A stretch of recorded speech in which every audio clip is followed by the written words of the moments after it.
శతకాలు కవుల గురించి తెలుసుకుందాం. సుమతి శతకం రచించినది ఎవరు? బద్దెన మహాకవి. సుమతి శతకాన్ని రచించినది బద్దెన మహాకవి. వేమన శతకాన్ని రచించినది ఎవరు?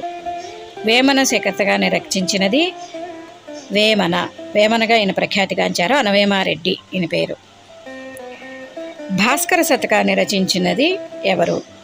మారన. భాస్కర శతకాన్ని మారన రచించారు.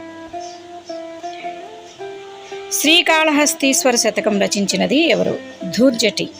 ధూర్జటి శ్రీకాళహస్తీశ్వర శతకాన్ని రచించారు. దాశరథి శతకం రచించినది ఎవరు? ఇది కంచర్ల గోపన్న గారు. ఈయన భద్రాచలంలో రాముల వారి ఆలయాన్ని కట్టించినది కూడా ఈయనే.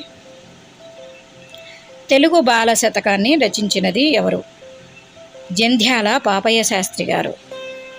జంధ్యాల పాపయ్య శాస్త్రి గారు. సుభాషిత రత్నావళి రచించినది ఎవరు? ఏనుగు లక్ష్మణ కవి. సుభాషిత రత్నావళిని ఏనుగు లక్ష్మణ కవి గారు రచించారు.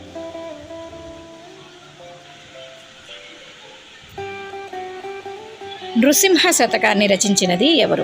నృసింహ శతకాన్ని శేషప్ప కవి గారు రచించారు. శేషప్ప కవి గారు నృసింహ శతకాన్ని రచించారు.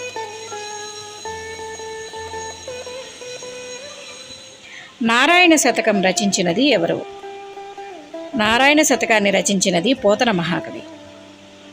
పోతన గారు నారాయణ శతకాన్ని రచించారు. ఈయన రామాయణాన్ని కూడా రచించడం జరిగింది. తెలుగులో రామాయణాన్ని రాశారు ఈయన.